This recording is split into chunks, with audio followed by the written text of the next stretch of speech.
Yo, it's Coach Ed. Got the insights, no boats. From the rookies in the youth leagues to the seasoned pros. Ladies ballin', fellas fighting all around the globe.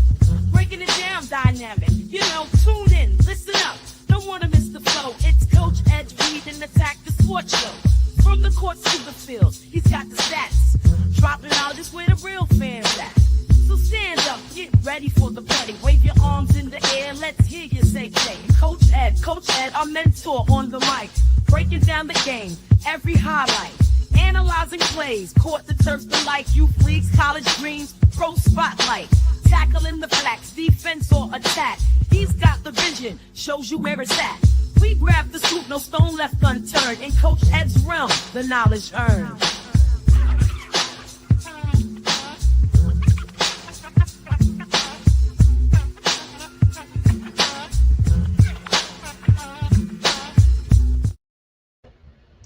What is going on, party people? Oh, I'm sorry. I'm not a DJ. This is Coach Ed. This is a sports show. And it's me, Coach Ed, the coach, as some people will say, and I like to say. This is Coach Ed Gladney's Reading Attack Sports Show. I thank everyone for tuning in today, those of you who have been following me. Now, I know it was originally scheduled for 8 p.m., but you have the Knicks going on today, and I accept full responsibility for forgetting that. Otherwise, I would have scheduled it prior to the game coming on. So I'm going to be tuned into that playoff time against Boston. But right now, I'm moving the show up, and I'm going to do a little bit of talking on a few other things today. Bringing to you guys today some New York Giants jam session, talking New York football, the New York Knicks swish, talking Knicks basketball, and the New York Yankees home run. Those are the three things we're going to talk about, the segments that we'll be diving into today. So get ready to get into it, bring you my perspective on everything. And ready to rock and roll. What's good, AK, man? Thanks for tapping in. I really appreciate you. Hope everything is all well. We'll be talking later. So also, make sure you guys hit the like button. Hit the like button on my YouTube channel, on the Hardcore Sports Network channel, as well as the Aboriginal Sports Network channel, man. Everybody there does some really great work. So make sure you hit the like button. Keep helping these channels grow. Subscribe if you haven't already done so, and hit the notification. This way you know when new content is put out there, and everyone always share on all your social media platforms, man. We really appreciate it. So with that being said, I'm going to dive right into the topics today, and make sure you guys hit those comments, get those comments in, interact with me. So today, I'm going to start out with the New York Giants jam session. So a lot been going on with the New York Football Giants. Just had the draft. Most of us Giants fans, there's a good percentage that are pretty happy with Joe Shane with what he's done in the draft. I can't lie to you. It was one that was, between free agency and the draft, and even the undrafted free agents that they've signed was pretty good.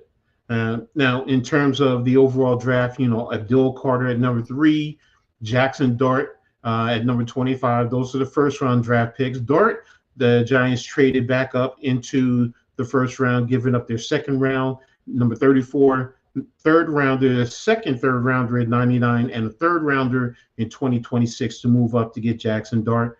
In the third round, the first pick in the third round, defensive tackle Darius Alexander out of Toledo. In the fourth round, the third pick, running back Cam Scatterbo out of Arizona State. In the fifth round, Marcus Bowe, offensive lineman out of Purdue. In the seventh round, there are 2 picks. First one is tight end Thomas Fadone out of Nebraska, and then cornerback Corey Black out of Oklahoma State. So these players are good. They're going to bring something good to the table for the Giants. So that's something that the Giants definitely need. I mean, if you go and you look at the rest of the NFL, in comparison, some teams, I've been rating and I had been debating with in a grade for the Giants. between a B plus and an A minus. And I said, you know what? Based on everything, and I thought about it and looking at some of the film, I said it's going to be an A minus. That's what I'm giving the Giants for the draft, because they did hit needs that they need. They did get players that they needed. Excuse me. Sorry about that. They did get players in positions that they needed to address. Carter basically fell right to him at 3. It addressed the edge situation. He also can play a little bit off-ball linebacker, so he gives you some versatility. So he helps the front 7. He helps the defense overall. Dart, he's going to be the quarterback of the future. Right now with 2 veterans in front of him, he can sit, he can learn. In that sense, he can redshirt. There's no major need for him to play. So let him sit, let him learn, develop. There are some things that he's needs to work on to better his game. But, with the time, he's going to do very well. I've looked at a lot of his film. I've seen some good things and some bad things. So, but, more good than bad. Darius Alexander, a defensive tackle. He actually even played offensive line at Toledo, which, helps him bode well for playing the defensive line position. Big guy. He's going to slot and sit. He's going to fit in well, slotted next to Dexter Lawrence. So Cam Scatterbo, very good running back. Outstanding. He can be your short yardage running back. He can catch out of the backfield. He can, get you the regular yards that you need. Now, he's not an explosive running back, but you know what? If he gets you 20, 30 yards on a run, that's all you need from him. Bo, he's going to be a swing tackle to start with the Giants, but he's nasty. He works well with his feet and his hand. He has a good explosive punch. Now, he does need to work on his strength a little bit more, but you know what? He brings something to the table. Fedone is a big tight end. He can block, but he can also catch. He's going to be a good red zone target if developed properly. And Black, very good speed and coverage ability, so he can perform well in the zone. So he's definitely someone that is going to be beneficial to the Giants in the long run. So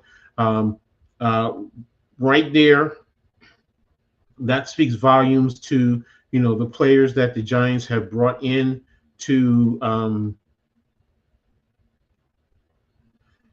to play on this team. So they're good players. I mean, I was happy to see them out there. So definitely think that they're going to definitely help the Giants in the long run.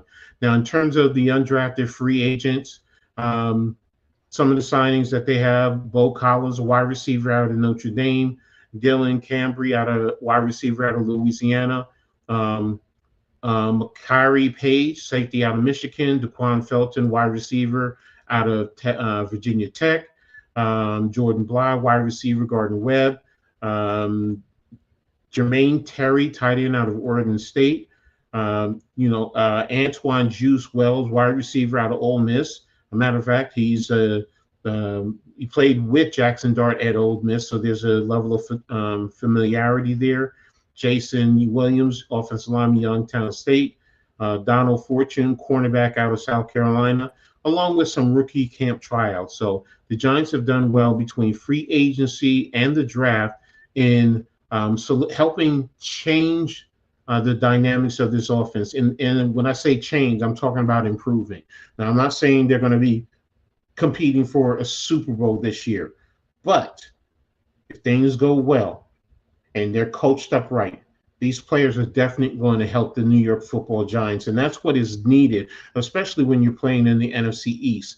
When you have the Super Bowl champions there, you saw what Washington did last year. How they improved.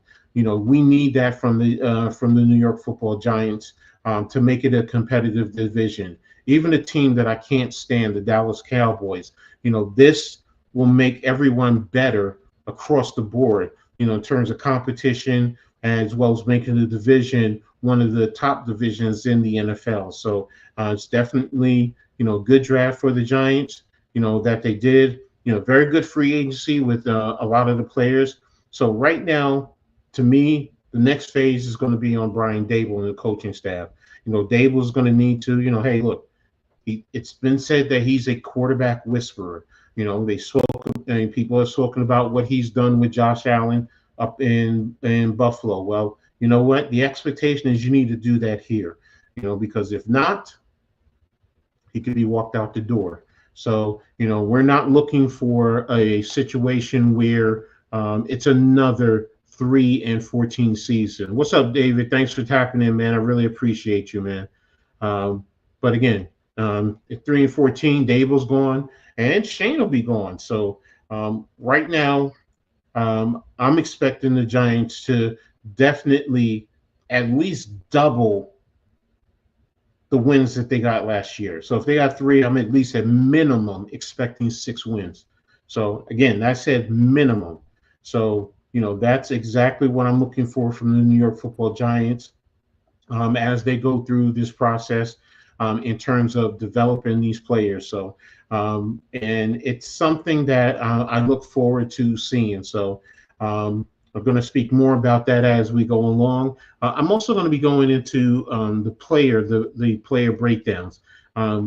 Just as a little surprise for you guys, I'm going to give you something like that right now. I'm going to give you a little bit of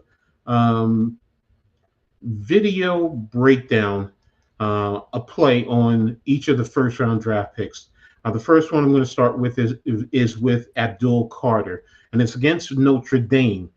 So Penn State versus Notre Dame. What you're going to see here is, I don't want to say complete spy, but it's a kind of a spy concept. He's going to be at the outside, the left side defensive end, outside linebacker position, but he's not going to go full bore rushing like he's rushing the passer. He's going to take a couple steps. He's going to read, and you're going to see him, because it's going to be a quarterback run up inside.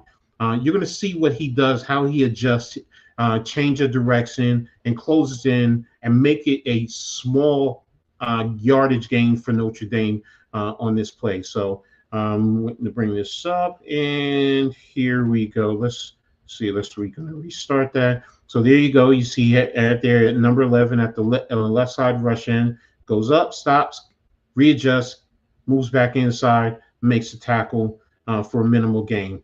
Here's the end zone angle that you get to see. Come up, dip inside, boom, and makes the play right there. So, that's something that he's going to be bringing to the Giants. And you see why many Giants fans are excited, with that, because he's able to do that, make a play with the quarterback, make it a run right up the middle, as well as rushing the passer from the outside. So again, as we go along later on, separate from this, I'm going to give you a complete breakdown on each of the players that the New York Football Giants drafted.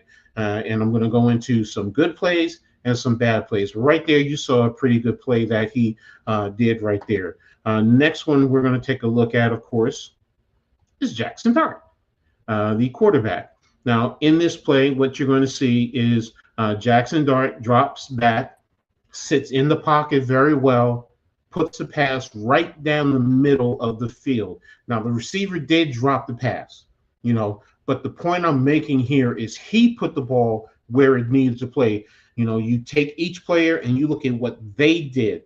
Ultimately, it should lead to good results.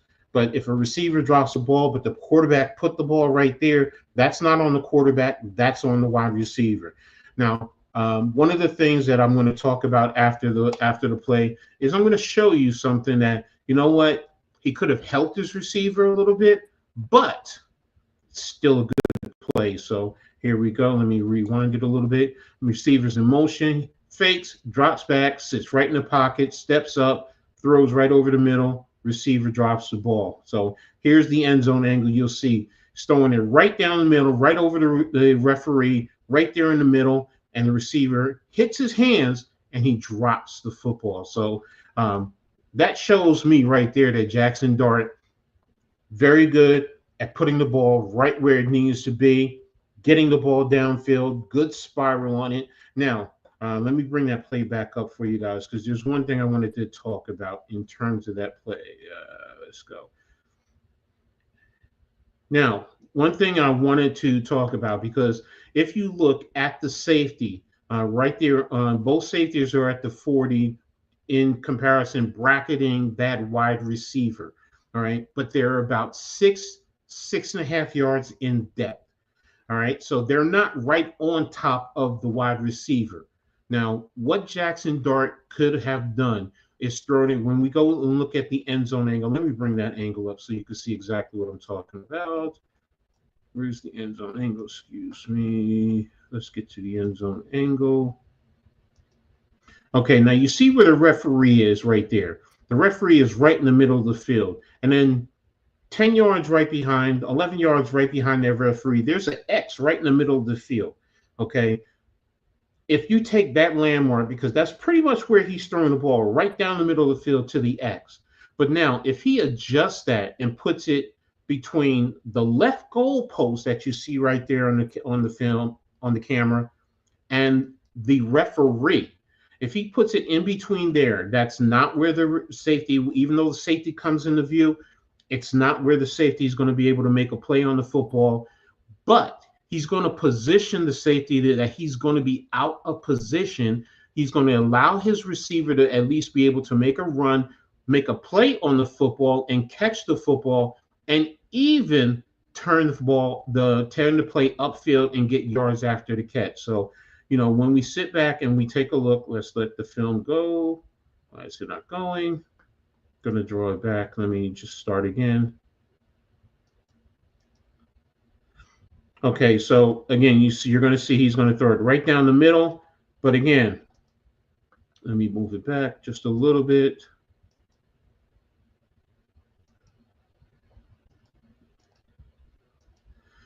Okay, so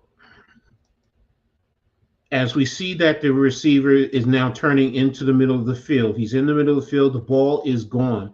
If he position the ball right where I said that he is, if you watch that safety, you see how that safety is out of position. Now, if that receiver is able to catch that ball, he's now able to get to that almost towards the sideline and turn the ball up, because the safety is not going to be able to drive on him right away. So with him not being able to drive on him right away, he can then turn and go upfield and possibly take it to the house if he has enough speed, also beating that cornerback who's over there by the sideline on the 30-yard line. So those are some things that, as a coach, I would sit down and I would talk to him about. I need you to do this going forward. Now, you'll see it more so from the end zone as he drops back. If he puts that football right where I said, that safety is out of position and his receiver has all that field right there to turn upfield and make a play. So, but those are just some little coaching points. But it was a great pass, a very good pass. I like what he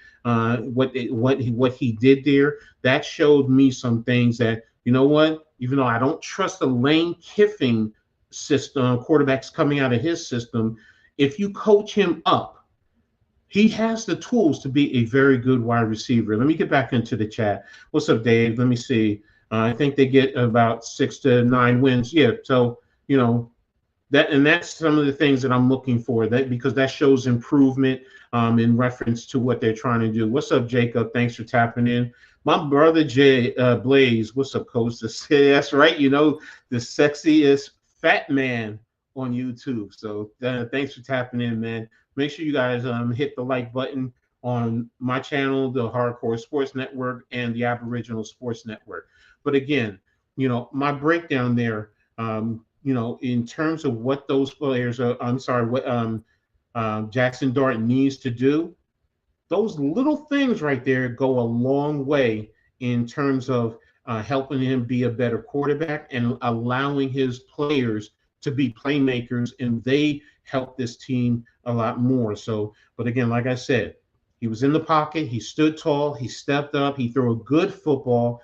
It actually was catchable for the receiver. Now, the receiver is the one who dropped the football. So, and I understand the cornerback was there making a play, but you got to make that catch because the quarterback did put it there. And again, like I said, if the quarterback let him a little bit more, that would be a different play. So, but again, I am starting to appreciate Jackson Dart's tools.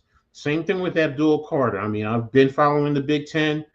I'm probably as a Rutgers Scarlet Knight fan, I don't take kindly to Penn State players initially, but again, when I'm sitting down looking at the film and I'm really truly dissecting the film, it shows me a lot more. And again, like I said, you guys just had a little benefit there, a little peek there, and I'm going to be giving you more. But again, it allows us to sit down and see what these players have, the skill set that they bring to the table, and how they're also going to be able to help the New York Football Giants going forward. So, and I'm pretty excited about that. So I mean, I can't wait to get into the sexy fatties. Blaze, some of you guys know what I'm talking about. I love the linemen, especially interior linemen. Hey, I played D-line in college, so I'm partial to it. So, what's up, Ghost Dog, man? Salute to you, man. Make sure you guys also go salute to my brother, man. He's getting into the game, but he's doing some phenomenal work, man. Phenomenal work. So, and he's going to be a force to be reckoned with. So, what's up, Daniel Berry? Thanks for tapping in. Yeah, go Knicks. I'm going to talk about that in a little bit. Mosley, what's going on, man? Salute to you, man. So, but again, staying focused on the New York Football Giants. This little jam session here. I mean, I'm liking it. So, for you guys, what are your thoughts on the Giants draft, the free agency, even the UDFA overall? How would you grade the Giants and what they've done? Now, I said the draft, I gave it an A minus. I'm being nice, but I'm also think I'm being fair. Yeah, Jam. Oh, Jam. You're right, Blaze. Taking me back. There you go. So, but if I look at free agency, and what they've done in UDFA overall, I think it's about an A minus. It's staying right on course there. So, what's up, Mitch? Thanks, man. Yeah, you're right. I need halftime talking about his Knicks, man. So yeah, there you go. Mosley, overall, you think it's a B minus? Okay, that's fair. I mean, I can't. Anyone who says that now, somebody says a D, you're just trolling. You're just hating. I'm going to be honest with you. But if you say a B, anything in the B, up to the A minus, I understand. I mean, yeah, there are going to be some who are going to say A plus. I'm not going that far, because it's not perfect to me. And I'm talking about free agency, the draft, as well as, the UDFA, the talent that they brought in, in terms of what it can do to help this organization in the long run. I just wish we would have addressed the O-line a bit more. But again, Mosley, don't forget, I'm talking about the free agency. They did bring in some offensive linemen. Now, if you're saying, do you think you wish they would have brought in different players? If you bring in different players, maybe you might not get a Russell Wilson. Because don't forget, sometimes it's about the money too. And so, but you remember, they did bring in, players. They brought back some of the linemen from last year. You brought in Bo, and there's a couple of on the UDFA that they brought in too. So, but I understand your concerns. Initially I was like, I wish they had brought in this player or that person. But, talking to other Giants fans, thinking about it, you might not have gotten Russell Wilson, so your starting quarterback would have been Jameis Winston. Now, I'm not saying Jameis isn't bad, but, you have the benefit of having two veteran quarterbacks there. So, it helps out in the long run. So, what's up, TJ? Thanks for tapping in. Man, this in video stop circle. Oh, okay. Yeah, thank you. I got you. I understand what you're saying. Yes, yeah. Make sure you guys hit the like button, man. I appreciate it. It helps me out immensely. It helps the networks out that I'm associated with. So yeah, thank you, TJ. I appreciate your support there, man. Maybe I'm just salty we didn't get there. Hey, I understand, bro. Mosey, I understand. There are players that I wanted. Shedeur Sanders, but. One thing I will say, in thinking about it and looking at the Jackson Dart film, he does fit Dable's system probably a little bit better than Shedeur was. Shedeur is a traditional, sit in the pocket type of a passer. Yes, he can run, but he's not the athlete that Jackson Dart is. Watching a lot of his runs, even though I wish Jackson Dart would get down and stop trying to lay his shoulder into players, but he's more of an athlete, than Shador is. Shador is not his father. He's not athletic like his father, but he's a good quarterback who knows how to move in the pocket. And when he needs to run, he needs to run. But he's not going to beat some defensive players in a foot race. But he's going to do what he needs to do to get the yards that is necessary. But Jackson Dart does fit what Dable is trying to do, in terms of the run and passing from the quarterback position. So, because don't forget, he likes to run the RPO, and Jackson Dart can run the RPO. I'm sitting watching him against Alabama and this is against, what's his name, who was drafted by the Texans, and he faked him out, in the RPO, took the ball, rolled the running back, watched the edge, seen that he's crashing, took the ball back, and attack the outside on the run. So TJ says, I think Mbo will be good? I feel like Dable wanted Sanders and Shane wanted Dart.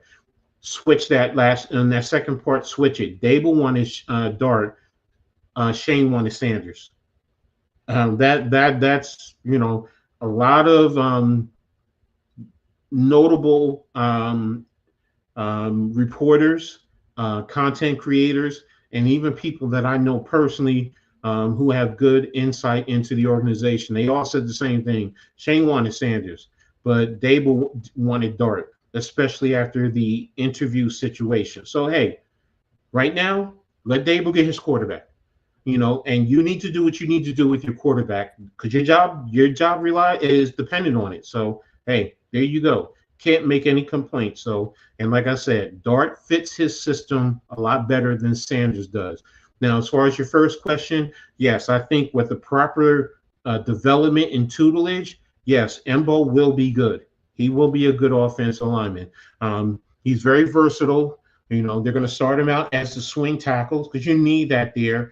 And many Giants fans will tell you some of them are concerned with Andrew Thomas because, multiple years he's gone out with an injury. So you need that, security, whether you put Bo there, or you move Jermaine Illumino over there, and with you moving my son inside. Yes, I said my son. Evan Neal is my son. I still believe in him. I still like him. But, yes, I have to be honest. He needs to move inside because he's just not handling the speed. That's the biggest thing. But Bo can handle that. He has very good footwork. You cannot, not most of the times edge rushers don't beat him to outside or to the inside. He adjusts very well. He has a good initial punch, so he'll stalemate a edge rusher sometimes. He knows how, if he's getting driven back, how to get a wider base to stop and stale the bull rush, and he adjusts very quickly. Now, does he need to get stronger? Yes. And when I say that, what I'm talking about is just get a little bit more physically strong where he can handle some offensive linemen who, bull rush is where he might be one of the weakest spots, because you can drive him back. But, he knows how to adjust his base to stale the bull rush and then take it from there. So, but he does very well with his hands, getting his hands inside to gain leverage on the defensive lineman and take control there. So I think Bo, with the right type of coaching, will end up being a good offensive lineman. So what hurt him, he played at Purdue. And everyone says, oh, you played at Purdue, you played at the bad team. So a lot of odds are not always going to be there. But you know what? Scouts, we know how to look. We know how to find the talent there. So, but yes, Bo will be a good player with the right type of development in the NFL. So, and hopefully we'll be able to give that to him with the New York Football Giants. So, but again, I think a lot of the draft picks, if not all of them, will be good players for the Giants, going forward. I definitely like Alexander. I think he's going to definitely be a good one. Scatterbo, no more will the New York Giants be playing on 3rd and 1, 3rd and 2, 4th and 1. You come out and you spread and throw the football. Now it's, you know what? Get up there, line up, give it to Scatterable, and let's get the first down the conventional way. You push the pocket right up you push the line of scrimmage right up the middle or right off tackle, and he'll fight for those extra yards. And he's a tough runner. He may not be a physically tall and imposing, but he's short, he's stout, good thick lower base where he can push, and push. So, like I said, I like Embo. Fedone and Black, they're seventh rounders. They need to be developed, but they have some type of skill set there. So definitely think they're going to be able to help. Need a pulling blocking guard. He can see. Here's the thing. The thing with Neil, when he was playing tackle on screens, he got out. He did scoops and got downfield to get blocks. So if you're asking me, can he pull and get downfield and get to second level? Yes. But now he's inside, he's in a box. He doesn't have to worry about, edge guys all the time with speed. He doesn't have to worry about the kick, step, turn. He can just take big guys right in front of him. And this is the one thing about Evan Neal. If he gets his hands on you, I've always said this, even as a tackle, if he got his hands on the edge guy, that edge guy was going nowhere. Nowhere. He's too big, he's too strong. They were beating him with speed. Now he's going to have to deal with more 300 guys his size inside. So now it's going to be a fight. You're not going to just pick him up and throw him out of the way. The man is 360 pounds. That's a big man. And that's going to be hard to do for a defensive lineman. So, and as far as him pulling, yes. I mean, he's going to be able to pull, run some traps. Think about it. If you're running power, pulling him from the backside, he's scooping around. Now he's coming up, and you have a little back like Scatterbo running right behind him. Now Scatterbo can set up the blocks. The defender is not going to be able to see him. And next thing you know, here comes Evan Neal just laying the wood and driving whoever out of the way. And Scatterbo is just going to have the alley. Same thing with Tyrone Tracy or even Devin Singletary. The point I'm making is he's going to be able to pull around, and he's going to be able to clear a pathway, run some traps. Whoever he's trapping, he's going to be totally washed. If you do some zone blocking, he's just going to down block, and he's just going to push whoever it is right out of the way. So I think he's going to be able to play better there as a guard. Release the scatter. Hey, I like that one. Release the scatter boom. Yes, there you go, Blaze. Not a kid. And play kick shot. Not the kid. Yeah, there you go. Had to go the old school on me. Yeah, got nothing but love for you, Blaze. Thank you, bro. So, but yeah, Evan Neal will definitely be able to bring something to the table as a guard. So, and we'll see what happens. This is his last opportunity, because if he can't do it here, he's probably going to be done in the NFL, or he's probably going to be one of these guys that kicks around year after year after year, maybe be a practice squad guy, and probably be out of the year within about 2 to 3 years. So hopefully, I'm not looking forward to that with my son. So hopefully he'll be able to go forward. So well, that's it for right now for the New York Giants jam session. So right now, let's talk a little Nick Swish. They're going to be swishing and dishing out there tonight. They're into the second round of the playoffs, taking on the defending champions, the Boston Celtics in Boston. So it's going to be interesting. Now, Boston, Cavs coach actually just got coach of the year. Well, hey, deserve it. Okay. Oh yeah, Kenny Atkinson. That's what I was thinking of. You got me for a second when you said Atkinson. You're right. Kenny Atkinson is the coach of the Cavs, so he does deserve it. So, especially for what they did. So, kudos to him. But we'll talk more about that on the Pick and Roll podcast. Make sure you guys tune in to the Pick and Roll podcast Thursday, right here on my channel or the Hardcore Sports Network. So. But the Knicks, they're in for a fight. I'm a Knicks fan for this series. Go Brunson, Burner, and Big Cat down to the Celtics. Yeah, big body Brunson. You can call him, Brunson Burner. That's fine. I call him Captain Clutch. So I mean, there's different names for what he brings to the table. So, and I'm going to talk about that in a little bit too, because I was reading an article on ESPN, which actually ranked um, the 10 MVP candidates. So we'll talk about that in a little bit. So, but yeah, Jalen Brunson is going to be one of those players that, what, yes, as Knicks fans, we're expecting to see the same thing. I mean, he's been consistently getting 30 biscuits on the table, man. He's been putting 30 biscuits on the table, almost every game. So, now last game was very physical. Kudos to Detroit. They brought the 90s flavor back to playing basketball the way I grew up. Well, not grew up, but the way I like watching basketball, playing tough defense, being physical across the board. So, and I really did appreciate that. But Brunson, as you saw, produced.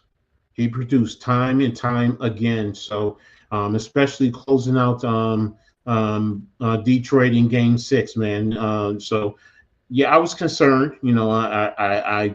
I really did think Detroit had New York's number, but they proved me wrong, and I'm glad they did. And right now with Boston, yes, Boston won every game this year that they played.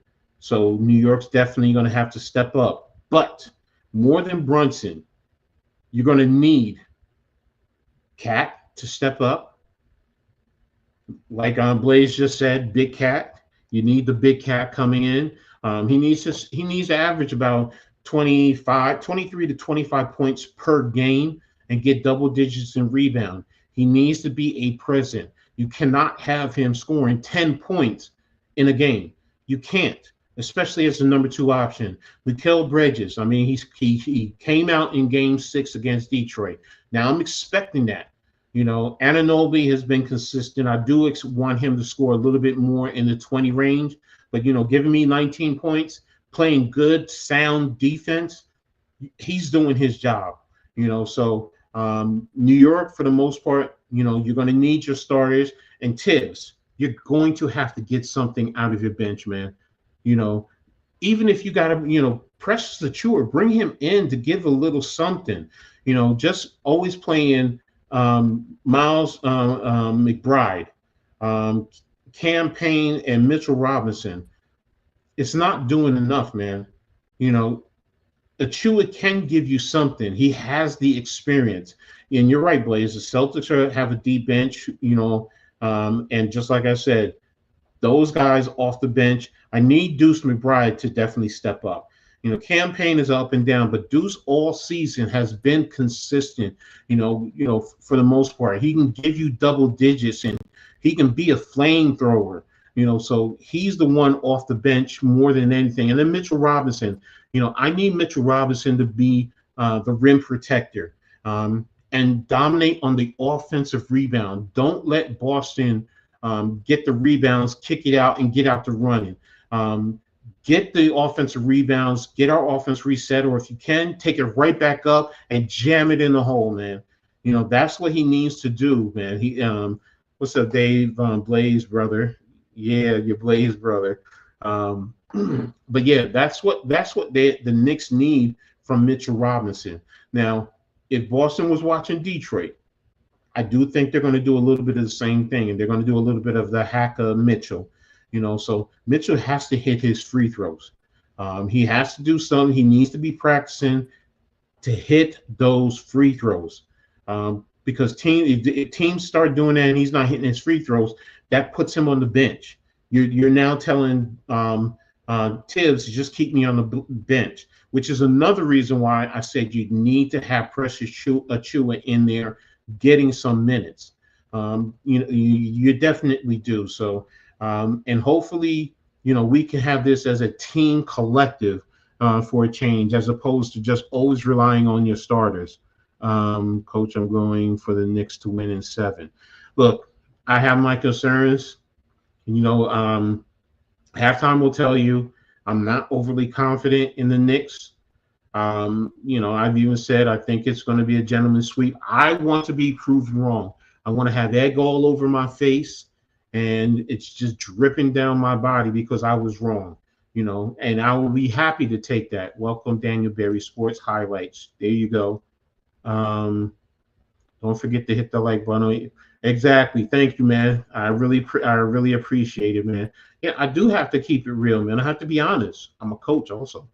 As a coach, I have to be honest, man. How else am I going to, get my players to be better if I don't tell them the truth? I can't sugarcoat anything. I can't always give you flowers and not tell you, when you're shitting all over the place. So, Coach Dunn. That was my D-line coach. He used to always say that, man. I'm gonna tell you when you're shitting all over the place. Because that's my job. And as a coach, that's how I'm gonna keep it real. Some people ain't gonna like it. I'm not for everyone. I'm not. But I'll tell you what, if you were playing for me, that's how I coach. I coach honestly. I'm gonna tell you the truth. Because if I don't tell you the truth and you're making mistakes, you're not improving. And it's my job to help get you improved. And if the Knicks are listening to me, hopefully they can improve. So magic tricks, pick up sticks, up in the mix, Knicks and 6. Salute, Blaze. There you go. There you go. So tonight's going to be a big test, man. Now, if New York can do anything, they want to do like Indiana just did. Indiana took game 1 from Cleveland. That will be a big test. That'll be a big sign right there if you can take game 1. I've heard the stories about some players with Boston being a little banged up. Well, New York is too. I mean, Jalen Brunson has been dealing with his ankle injury. So, but when it comes to playoff time, everyone's banged up. You just got to fight through, man, because the playoffs is a different intensity. It's a different time, and you got to step it up. You got to step it up. So, and that's my expectation from the Knicks. I'm expecting them to step it up and improve. So, but in terms of the article that I was talking about, they were rating this. Says the NBA playoffs 2025, and it says ranking the top 10 MVP candidates. So, number 1 is Nikola Jokic.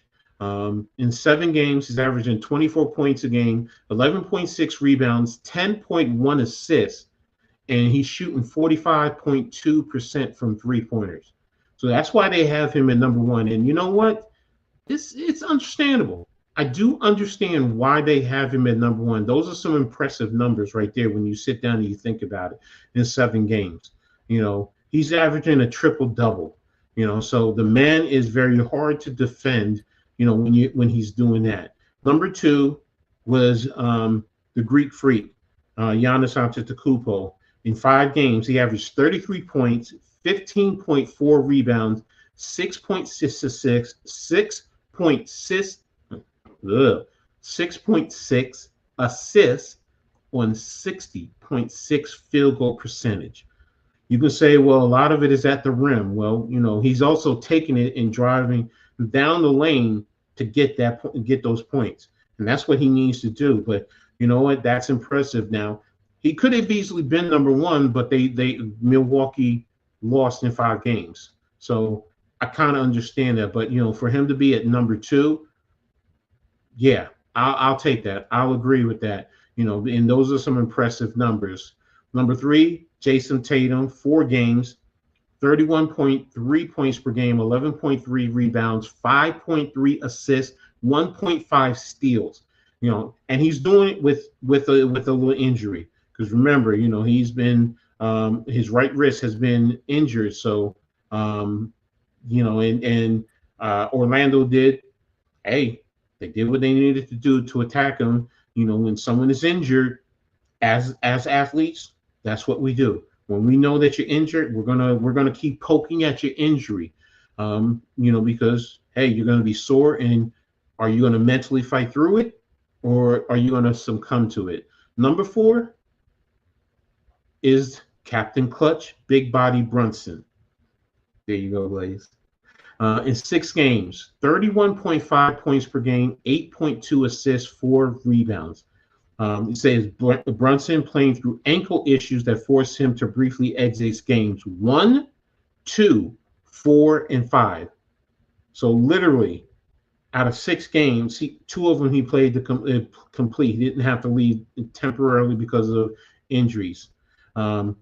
Wasn't as efficient as he usually is during the hard-fought 6-game series. Nonetheless, the New York captain found a way to hit the 30-point mark 5 times. That included a 40-point showing he had in the finale, which Brunson ended with an ice-cold 3-pointer over Asur Thompson.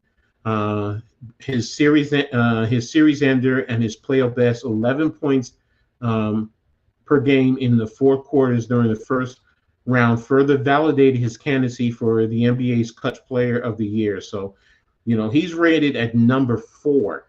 So, and the more the Knicks play, the more he could probably move up this board. Number 5 is Anthony Edwards. In 5 games, 26.8 points per game, 8.4 rebounds, 6.2 assists, 1.2 steals per game. I mean, this kid is phenomenal. And he just keeps getting better year after year. Number 6 is Paolo Banchero. In 5 games, 29.4 points, 8.4 rebounds, 4.2 assists, 4.4 points percentage from 3. So, wow. I mean, this is a young kid, Orlando, just getting in, and they're still developing. I've been big on Orlando for the past couple of years because of Powell. I think he's, the type of player that's going to help that team continue to grow and be a force to reckon with. Number 7 is Kawhi Leonard in 7 games, 25 points per game, 7.6 rebounds, 4.7 assists, 40.5 percentage from 3-point, man. I mean, the Claw is just that type of a player, man. And he continues to get better and better as they go along, year after year, man. I just, I thought they would be able to make it, but you know what? Denver really showed themselves. AK Coach, I truly appreciate you joining the network. Your knowledge and your dedication is truly unmatched. Thank you for all you're doing, my guy. Much love and respect. Thank you guys for giving me an opportunity, man. Everybody, and thank all of you guys for being here and supporting me. Even when I was out, I always got messages, and some guys were telling me, guys were asking about you, so I appreciate it. So thank you, everyone. So what's up, Jay Ferries? Thanks for tapping in. So getting back to the top 10. Right now we're at number 7, which was Kawhi Leonard. Number 8, Donovan Mitchell. In 5 games, 25.6 points, 4 assists, and 1.4 steals per game. So he's definitely one of those players. I think as Cleveland, with their series right now, if they win some games or end up winning the series, that could elevate his status. So number 9 is Stephen Curry in 7 games. He averaged 24 points, 5.7 assists, 5.9 rebounds, 39.2 from the 3-point range. So one of the things that I found very impressive is his rebounding, man. He's consistently out there doing his thing in terms of getting those rebounds. And hey, he's a lead guard, point guard, and he's consistently, especially, in their game 7, it just seemed like all the rebounds were going to him. So continues to amaze, man. And number 10 is Tyrese Halliburton in 6 games, 18.3 points per game, 11.8 assists, 5.8 rebounds, and 1.2 blocks. He didn't shoot well this postseason, but he's always a driving force in that Pacers offense. And they're a very balanced team, so you don't need him, scoring like the Knicks do with Brunson. He's able to dish it. That's why 11.8 assists, is a very good mark. So he's going to continue to make those plays, and there it is. So again, 10 is Halliburton, 9 is Stephen Curry, 8 is Donovan Mitchell, 7 is Kawhi Leonard, 6 is Paolo Banchero, 5 is Anthony Edwards. 4 is Jalen Brunson. 3 is Jason Tatum. 2 is Giannis Antetokounmpo. And number 1 is Nikola Jokic. So do you guys agree with that list? Do you think it's a fair list, or is there someone that you would put in over someone else? Make sure you guys put it in the chat. Let me know. So, but again, that's a good prep getting into game 1 of the Boston New York series that's getting ready to start in about 10 minutes. So, we're going to be wrapping this up very soon. But I'm really excited. So that's another for those of you who are tapping in late. I know this was originally scheduled for 8, but I had to move it up because I'm going to be watching the Knicks, man. I'm going to be watching the Knicks, and I'm ready for it. So I'm ready for an exciting series. So ready to rock and roll. I'll probably reach out to Man Cave, and if he's usually streaming, so I'll probably jump in with him. So stay tuned if I do jump in. Stay tuned to my channel. So this way, we'll do a watch along together. So I'm really excited. I'm looking forward to, our Knicks, the Knicks fans, stepping up and battling against the champions. So, and again, Cap, I need you to step up, brother. I need you to represent Jersey, baby. To represent the tri-state, man. You got to step up and you got to be a dog and add on to what Jalen Brunson is going to bring to the table. And Mikal Bridges, man, come on, man. Keep doing what you're doing, man. I'm not expecting you to bring 25 or plus to the game. But if you give 19 to 21, that's going to be a big help, man. And then play some good defense, man. Play some good defense. Anunoby, I'm pleased with what he's doing, but, that's it. And Tibbs, come on, man. You got to make good adjustments, Coach Tibbs. Come on. You can make those adjustments that are needed, man. You can get out there and you can make the adjustments to really help this team and put this team in position to take it to the next level, because this is also part of your legacy, man. You definitely need to do it. Thank you, David. I always try to do my best, man. So as my dad always said, he said, when you do something, don't half-ass it. You go out there and you give it your all. So, and that's why, as a football coach, I think I'm one of the best. So, and with this medium, I'm learning and I'm trying to get better as I go. So thanks for all the support. So, but the next segment, last segment, we want to talk about New York Yankees home run. So, and it's another article that, I was reading because they were talking about Aaron Judge. Man, what this guy is doing right now, it's amazing.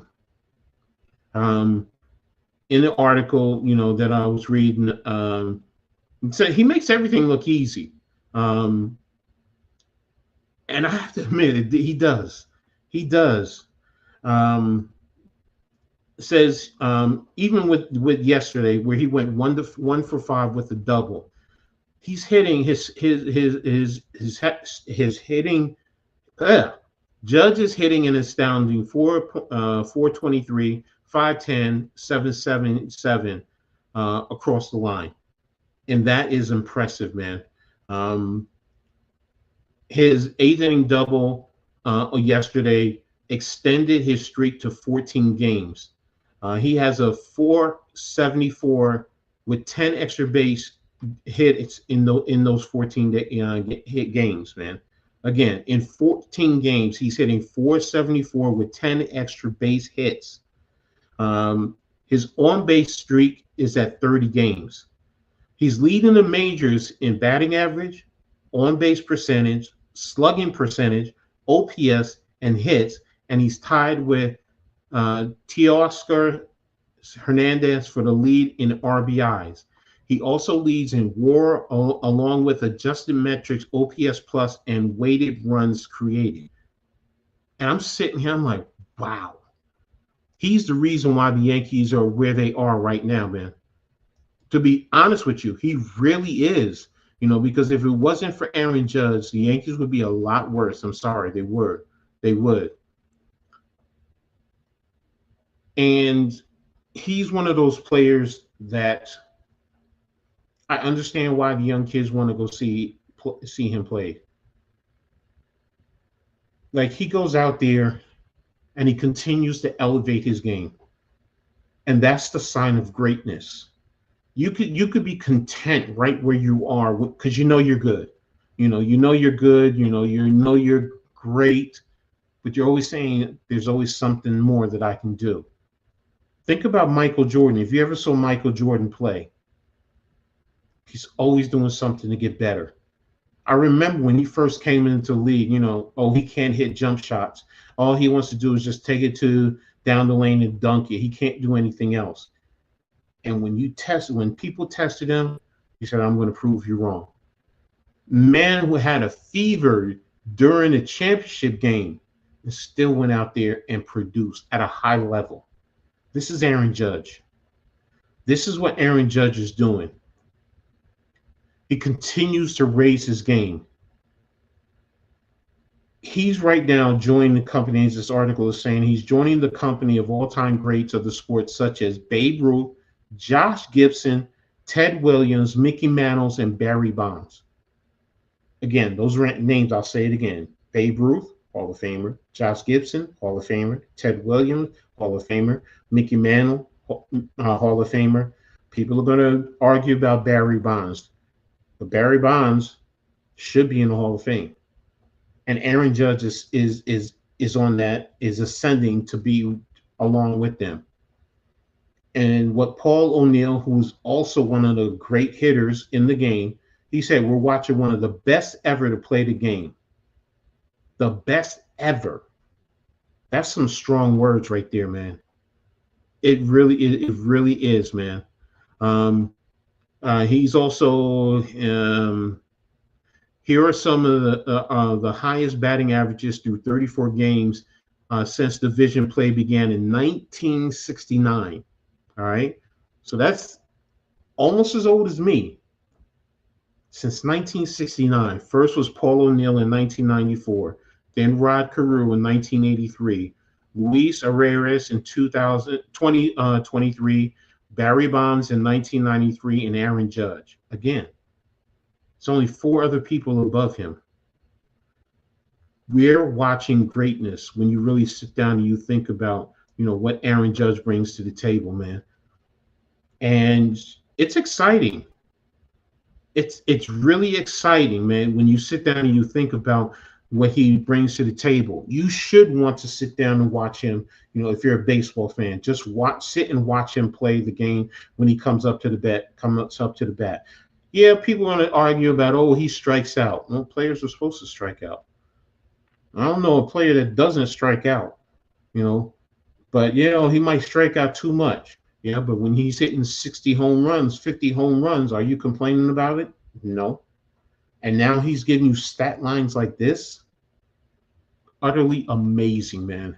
And I'm looking forward to watching some Yankee games more now than I have been in the past. So, and I hope you guys are too. So, that's some exciting stuff right there. When you sit down and you think about the New York Yankees, they're definitely a home run. You can hate them, but they're as Stephen A. Smith will always say, they're box office, man.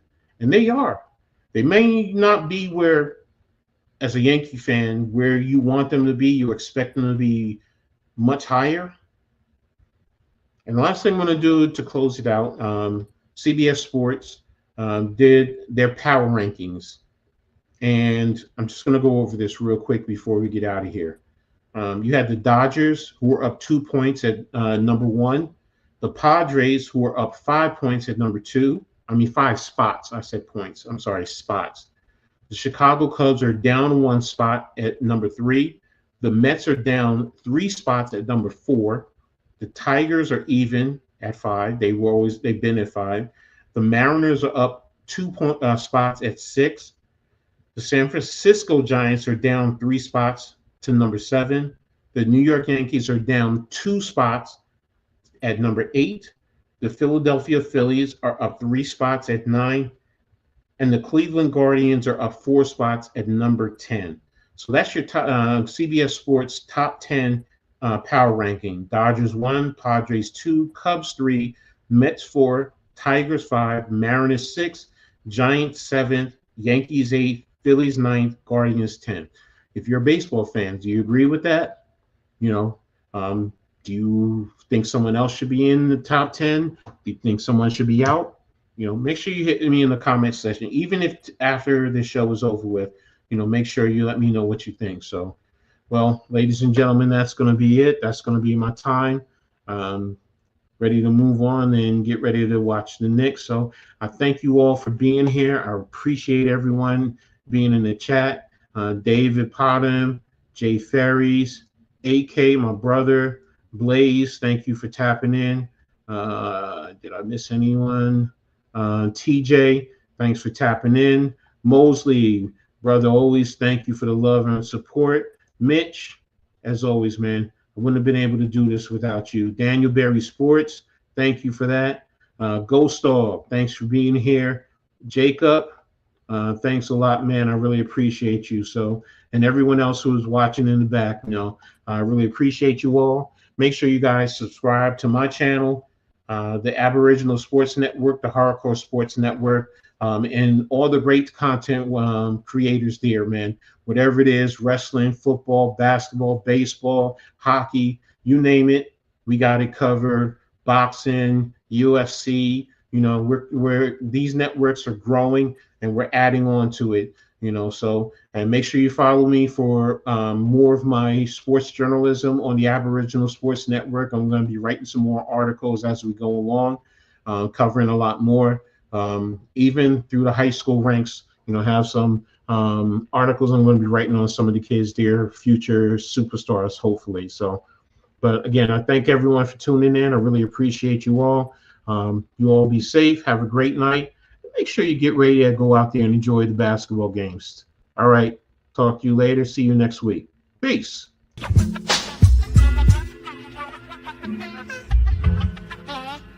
Yo, it's Coach Ed. Got the insights, no boats. From the rookies in the youth leagues to the seasoned pros. Ladies balling. Fellas fighting all around the globe. Breaking it down dynamic. You know, tune in. Listen up. Don't want to miss the flow. It's Coach Ed's Read and Attack the Sports Show. From the courts to the fields, he's got the stats. Dropping knowledge is where the real fans at. So stand up, get ready for the play. Wave your arms in the air, let's hear you say play. Coach Ed, our mentor on the mic. Breaking down the game, every highlight. Analyzing plays, court the turf the like. Youth leagues, college dreams, pro spotlight. Tackling the facts, defense or attack. He's got the vision, shows you where it's at. We grab the scoop, no stone left unturned. In Coach Ed's realm, the knowledge earned.